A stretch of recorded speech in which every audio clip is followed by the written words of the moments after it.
And as we travel downstream of the beautiful Edgecombe County, well, actually, that's more of a creek, but for storage sake, as we travel downstream, we find a mound.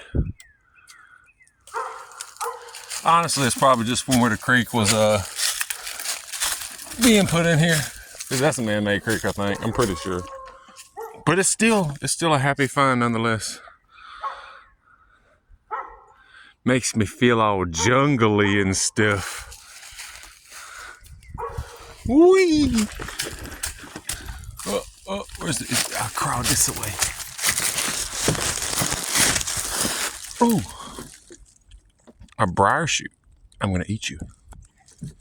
Oh, another one. They're very tender and tasty, especially in the beginning of spring when all of them start popping out real fast.